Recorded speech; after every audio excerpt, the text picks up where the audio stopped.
Hi friends, నిన్న big boss task జరిగిన episode గురించి కొద్దిసేపు మాట్లాడదామని అనుకుంటున్నాను.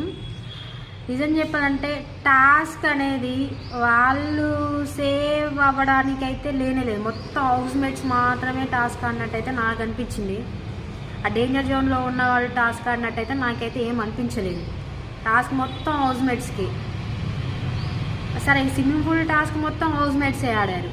ఆఖరికి వచ్చేసరికి అదేంటిది మనం చిన్నప్పుడు ఆడతామే ముక్కు గిల్లుడు ఆట, సేమ్ ఆ ప్రాసెస్లో పెట్టారు. ఆ లైట్ ఆఫ్ అది ఉంది, ఆ గేమ్ లైట్ ఆన్ ఆఫ్ ఎవరు ఆఫ్ చేశారు ఎవరు ఆన్ చేశారు అనే దాని గురించి పెట్టారు కదా.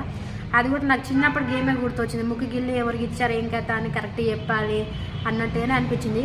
అది కూడా వాళ్ళు జస్ట్ నార్మల్గా చెప్పేశారు. దాంట్లో పెద్ద లాజిక్లు కూడా ఏం వాడలేదు వాళ్ళు.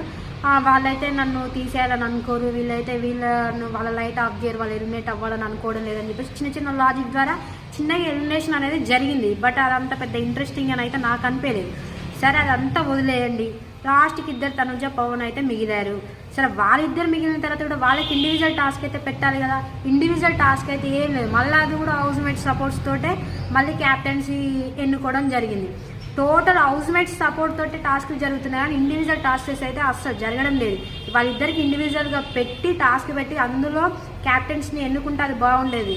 ఇప్పుడు శ్రీజ మాత్రం ఖచ్చితంగా పవన్కే సపోర్ట్ చేస్తుంది. మెజార్టీ మొత్తం పవన్కే ఉంది. పవన్ ఆల్రెడీ ఒక క్యాప్టెన్సీ తీసుకున్నాడు.